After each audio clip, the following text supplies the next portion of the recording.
तो hello guys, स्वागत है आपका एक बार फिर से हमारे चैनल नॉलेज स्टोर पर। दोस्तों माफ़ी चाहूँगा आप सबसे, क्योंकि जो हमने ऐड की जो वीडियो बनाई थी अपनी जो first machine instruction memory reference का बना रहे थे, उसमें जब हमने ये फेच सीक्वेंस बनाई थी तो उसमें ये जो आई आर की 15th बिट हम आई में निकाल रहे थे, ट्रांसफर आर टू आर जो ये हमने माइक्रो इंस्ट्रक्शन बनाया था, ये हमने थोड़ा गलत बनाया था। यहाँ पे हमने उसमें सोर्स की स्टार्ट बिट 0 बताई थी, जो कि 15th आएगी, क्योंकि हमें जो मोस्ट सिग्निफिकेंट बिट है वो भेजनी है। तो माफ़ी चाहता हूँ आप सबसे इसके लिए। तो करते हैं अपना कंटिन्यू। तो हमने अपने मेमोरी रेफरेंस इंस्ट्रक्शंस की एग्जीक्यूशन देखनी थी। जब मैंने आपको रजिस्टर रेफरेंस इंस्ट्रक्शंस करवाए थे तो उनकी वर्किंग और वो मैंने बहुत सिंपल तरीके से आपको समझाई थी। अब उसके बाद हमने अपने मेमोरी रेफरेंस इंस्ट्रक्शंस जब बनाए हैं तो अपनी फेच सीक्वेंस में भी कुछ बदलाव करे हैं। तो मैं एक बार आपको दोबारा से जो CLA इंस्ट्रक्शन है वो समझाने वाला हूँ इस वीडियो में। पहले तो हम चलते हैं अपनी फेच सीक्वेंस देखते हैं। ये जो फेच सीक्वेंस है, आप लोग सोच रहे होंगे कि ये तो हमने जो मॉडिफाई कर दी है सिर्फ अब मेमोरी रेफरेंस इंस्ट्रक्शंस के लिए चलेगी। तो ऐसा नहीं है। जो मैंने ये अपनी फेच सीक्वेंस बनाई है, ये फेच सीक्वेंस का काम है सिर्फ मेरे इंस्ट्रक्शन को फेच करना और ज़रूरी जो जानकारी मुझे चाहिए उस इंस्ट्रक्शन के बारे में वो मुझे देना। अब वो इंस्ट्रक्शन रजिस्टर रेफरेंस टाइप का हो या फिर मेमोरी रेफरेंस टाइप का, इससे फ़र्क नहीं पड़ता मेरे प्रोग्राम को। पहले ये CLA इंस्ट्रक्शन मैंने यहाँ लिखा हुआ है, एक बार इसकी चलते हैं। ये जो इंस्ट्रक्शन का फॉर्मेट है ये हमने दिया हुआ है कि इसमें एक ऑपरेटर फील्ड दिया हुआ है सिर्फ, लेकिन जो हम मेमोरी रेफरेंस की बना रहे थे उसमें तो दो फील्ड दे रहे थे हम। तो ये फील्ड जो होता है ना, ये होता है जो फर्स्ट फील्ड होता है हमारा। जैसे कि इसमें एक ही फील्ड है तो ये ऑपरेटर मेरा फर्स्ट फील्ड है, और यहाँ पे दो फील्ड हैं ऑपकोड और एड्रेस, ये ऑपकोड वाला मेरा फर्स्ट फील्ड है। तो जो फर्स्ट फील्ड होता है वो मेरे ऑपकोड की वैल्यू होल्ड करता है। जो ये मैंने यहाँ पे दी है ऑपकोड की वैल्यू, वो फर्स्ट फील्ड होल्ड करेगा। अब ये फील्ड क्या होते हैं, क्यों होते हैं इतने सारे, किसके कितने होंगे, ये हम देखते हैं। जैसे आप लोगों ने C++ पढ़ी होगी किसी ने, तो आपको पता होगा कि उसमें फंक्शंस होते हैं कुछ, और फंक्शंस को जब हम डिफाइन करते हैं तो उसमें कुछ पैरामीटर्स देते हैं हम। तो जब हम उस फंक्शन को कॉल कर रहे होते हैं उस टाइम पे हमें वो सारे पैरामीटर्स देने ज़रूरी होते हैं, अनटिल एंड अनलेस हमने डिफ़ॉल्ट आर्गुमेंट ना बनाया हो किसी को, वो बात की चीज़ है। तो यहाँ पे भी हमें उतने ही देने की ज़रूरत होती है जितने हमने फील्ड्स बनाए हैं। अब जैसे CLA जो इंस्ट्रक्शन है मेरा, उसमें सिर्फ एक ऑपकोड का फील्ड है, तो CLA ही लिखूँगा मैं उसके साथ सिर्फ। यहाँ पे मैंने CLA लिख दिया, तो ये मेरे CLA इंस्ट्रक्शन के लिए काफ़ी है। अब मान लो मैं चला रहा हूँ, जैसे अभी मैं इसको असेंबल एंड लोड करूँगा तो कोई एरर नहीं आएगा। सेव करा मैंने इसको, ये असेंबल एंड लोड हो गया मेरा, 021 एड्रेस पे 7800 आ गया। अब मैं यहाँ लिखता हूँ ऐड। ऐड मेरा मांग रहा था दो फील्ड्स, मैंने दो फील्ड बनाए थे, एक था 4 बिट का ऑपकोड के लिए और एक था 12 बिट का एड्रेस के लिए। अब मैंने यहाँ पे ऐड लिख दिया। अब मैं इसको असेंबल एंड लोड करता हूँ।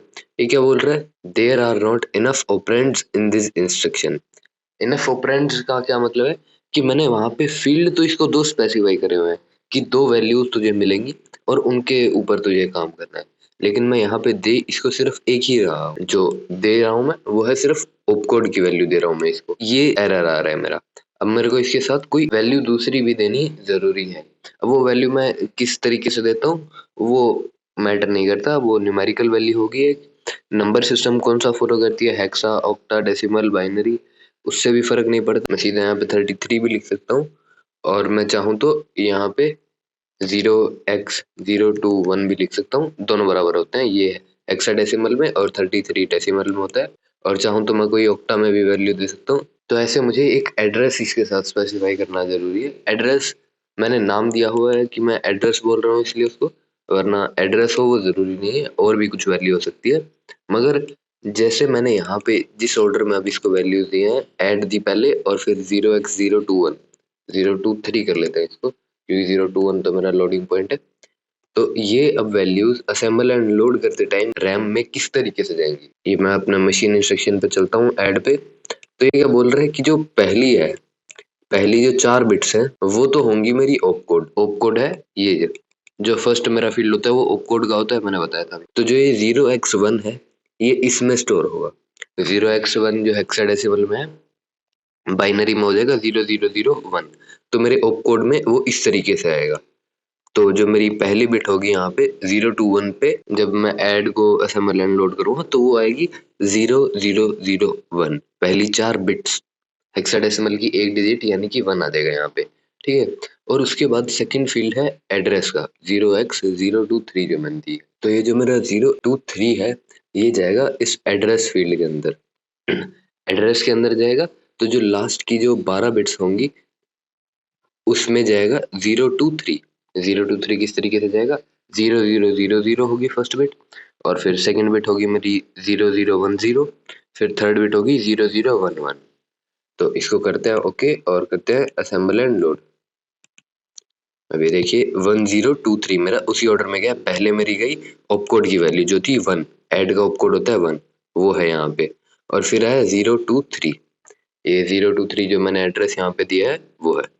इसको बाइनरी में करके देखते हैं। मैंने आपको एक वैल्यू बताई थी 0001, 0000, 0010 और 0011, ये बिल्कुल उसी ऑर्डर में है।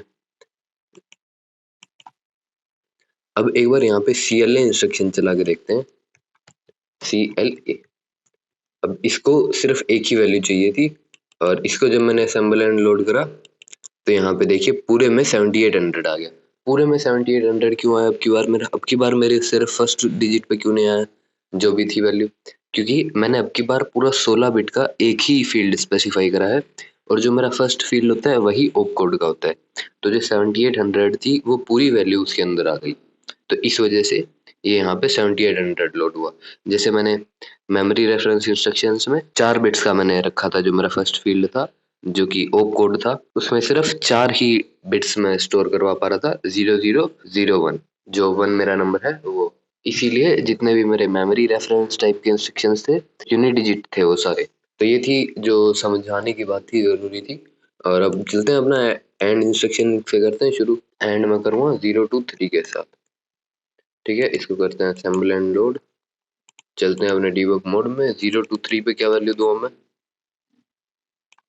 ये देखिए 0 to 3 मैंने अब वैल्यू दे दी, तो ये 0017 आया यहाँ पे। ये देखिए यहाँ पे दिखा रहा है एंड 023। एंड क्या है, जो मेरी फर्स्ट बिट है जो ऑपकोड बता रही है वो बता रही है कि ये एंड इंस्ट्रक्शन है, और जो बाकी की 3 बिट है वो एड्रेस जो दिया हुआ है इसको वो बता रही है। वो 023 इसलिए बता रही है क्योंकि वो मैंने ऑक्टल में दिया हुआ है, लेकिन यहाँ पे जो स्टोर है वो हेक्स में स्टोर है, यहाँ पे ऑक्टल का ऑप्शन नहीं है। तो इसको देते हैं हेक्स में, देते हैं वैल्यू 0x लगा के देते हैं हम हेक्स में वैल्यू। अब इसको करते हैं असेंबल एंड लोड फिर से। अब ये देखिए 023 आ गया मेरा यहाँ पे। अब इस पे होवर करूँगा तो ये देखिए एंड 0x023। अब अपने AC को कुछ वैल्यू देते हैं जिसके साथ मुझे करवाना है एंड ऑपरेशन करवाना है मुझे, तो बाइनरी में कुछ वैल्यू देते हैं ताकि समझ में भी आए हमारे कि क्या हो रहा है क्या नहीं। 1111 दे देते हैं यहाँ पे, और जो ये है इन बिट्स पे भी 1111 दे देते हैं, और एंटर दबाते हैं। इसके बाद PC को वैल्यू देनी है मुझे 021 मेरा प्रोग्राम काउंटर है, और जो मैंने 23 एड्रेस दिया है जिसके साथ मेरा एंड ऑपरेशन होगा उस पर तो मुझे कुछ वैल्यू देनी पड़ेगी ना, तभी तो उसके साथ कुछ ऑपरेशन करूँ मैं, या फिर 0 के साथ एंड हो जाएगा तो फिर AC में सीधा 0 ही आएगा, मुझे पता है। मैं यहाँ पे क्या करता हूँ 1010 दे देता हूँ, इसमें मैंने पूरे में 1010 दे दिया है, कंसेक्यूटिव वंस एंड जीरोस। अब इसको मैं करता हूँ स्टेप बाय माइक्रो।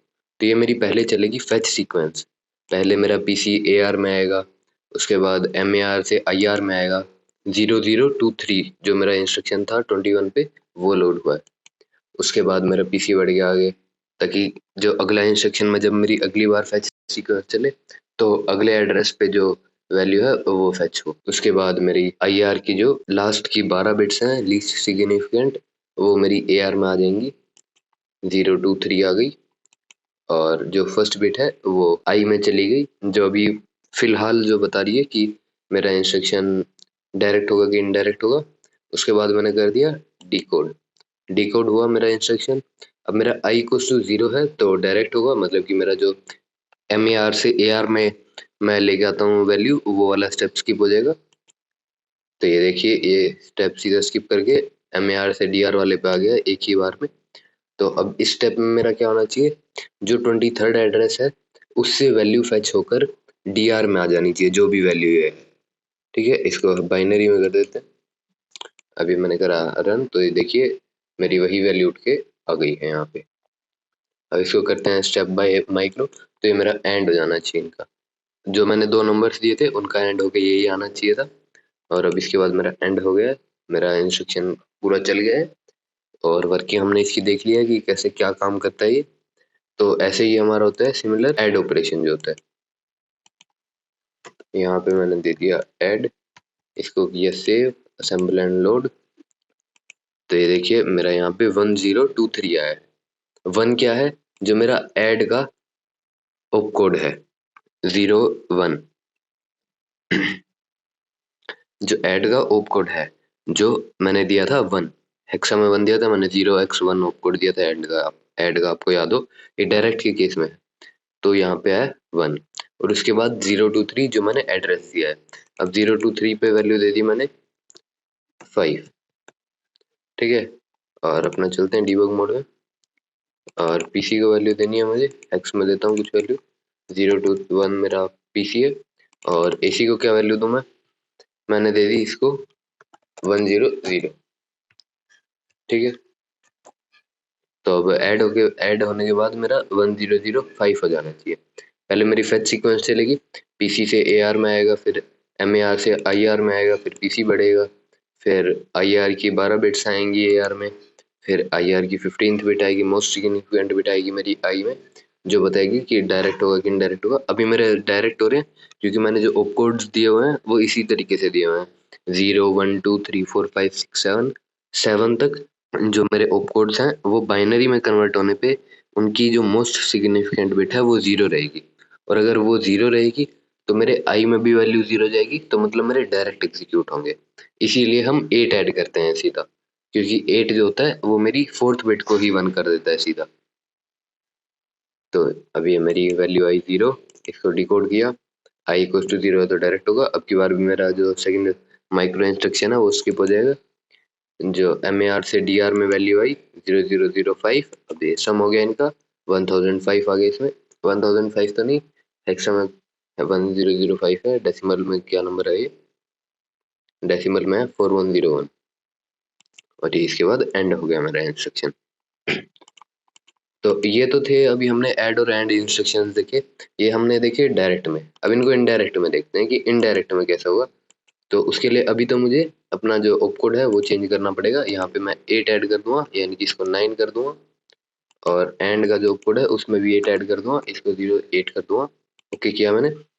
अब इसको सेव कर लेता हूँ मशीन को भी, और अपने इसको करता हूँ असेंबल एंड लोड। तो अब की बार मेरा क्या होगा कि ऐड होने के लिए पहले तो मेरा 9023 आया, ये यहाँ पे देखिए 9 क्या है जो मेरा ऑप कोड था, और 023 क्या है जो मेरी एड्रेस जो मैंने दी है 023 जो मेरा सेकंड फील्ड था। तो अब इसके बाद मेरे को क्या करना पड़ेगा कि 023 पे कोई और एड्रेस देना पड़ेगा। 023 पे मैंने दे दिया, मान लीजिए 0021 मैंने एड्रेस दे दिया, मतलब कि मेरी जो ये वैल्यू है यही ऐड हो जाएगी मेरे एसी में। एसी में अभी मैं वैल्यू रखता हूँ 5 एग्जाम्पल के लिए, और पीसी को वैल्यू दे देता हूँ 021। तो मुझे पता है कि मेरा 5 और 9023 ऐड होने के बाद एसी में 9028 आना चाहिए। तो चलते हैं डीबग मोड में और करते हैं स्टेप बाय माइक्रो। पहले तो मेरी वैल्यूज फेच हुई, इंस्ट्रक्शन फेच हुआ मेरा, उसके बाद डिकोड हुआ।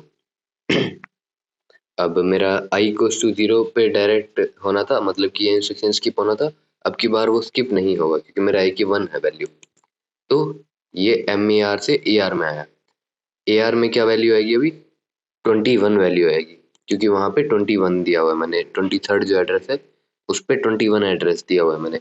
मैं गया किसी से रास्ता पूछा, उसने मेरे को किसी और का रास्ता बता दिया, तो मैं उस पे जाऊँगा 21 पे, और वो वैल्यू उठा के लाऊंगा अपने डीआर में 9023 जो मेरी वैल्यू आनी चाहिए थी, अब वो ऐड हो जाएगी। 9028 हो गया और ये एंड हो गया। तो ये था ऐड इंस्ट्रक्शन इनडायरेक्ट में। अब एक बार एंड को और देख लेते हैं। एंड सेव किया मैंने, इसको असेंबल एंड लोड किया। अब यहाँ पे भी वही वैल्यू दे देते हैं यहाँ पे 23 पे देता हूँ मैं 025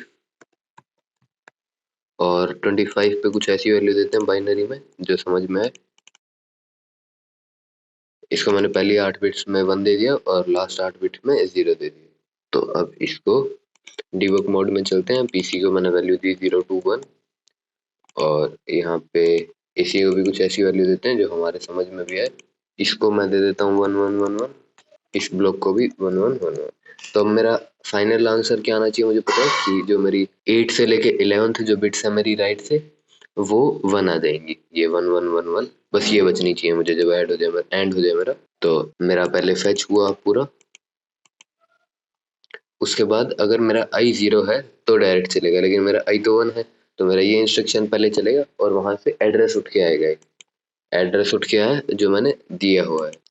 अब ये चला 1111 डीआर में वैल्यू आ गई जो मैंने 25th एड्रेस पे दी हुई थी। और अब ये एसी के साथ एंड हो गया इसका। तो ये देखिए जो मैंने बोला था शुरू में कि मेरा आंसर ही आना चाहिए, वही आंसर आ रहा है, मतलब कि मेरा एंड इंस्ट्रक्शन भी ठीक से काम कर रहा है। तो ये वीडियो बहुत लंबी हो चुकी है, तो इसके आगे के इंस्ट्रक्शंस हम अगली इसमें कवर करते हैं। तो मिलते हैं आपसे अगली वीडियो में, तब तक के लिए सायोनारा।